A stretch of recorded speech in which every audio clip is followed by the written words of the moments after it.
Bir tərəfdə günlər əziyyət çəkib keyfiyyətli videolar atan, amma tanınmayan gənclər, digər tərəfdə əxlaqsız, necə pozğunluqla bir gecədə milyonların laykını alanlar. Biz nə vaxtdan bəri əxlaqsızlığı, ucuzluğu trend etməyə başladıq.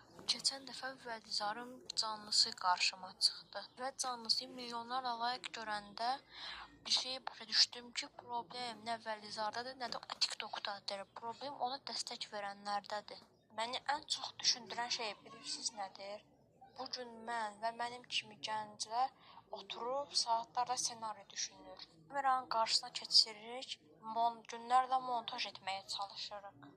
Məqsədimiz odur ki, siz ekrana baxanda maraqlı və dəyərli bir kontent izləyəsiniz və bizim bu qədər əziyyət çəkdiyimiz videolar min bir əziyyətlə biraz baxış toplanır.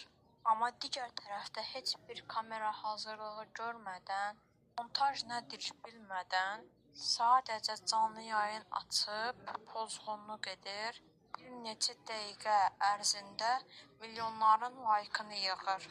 Bu sadəcə ədalətsizlik deyil, həm də əziyyət çəkən insanlara qarşı böyük hörmətsizlikdir. Keçən dəfə Vəlizarın canlısı qarşıma çıxdı və bu canlının 1 milyon layk aldığını gördüm. Hətta get-gedə daha da artırdı. Mənə də maraqlıdır.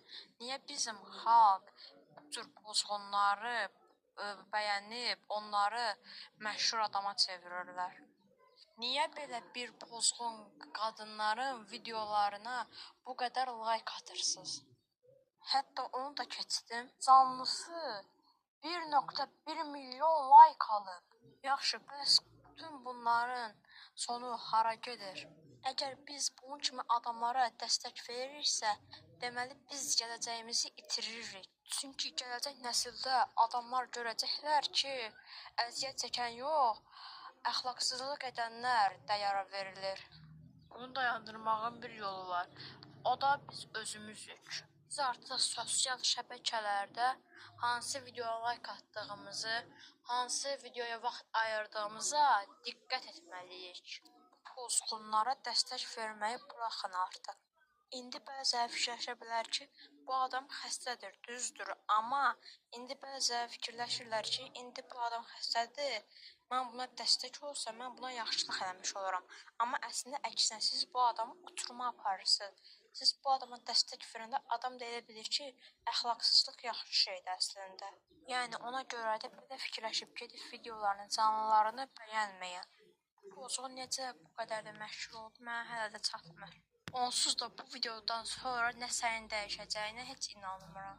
Çalışaq ki, belə şeylərə göz yumub susmayaq. Nəysə dostlar, videomuz bu qədər idi. Sonraki videolarda görüşənədək sağ olun və bay bay.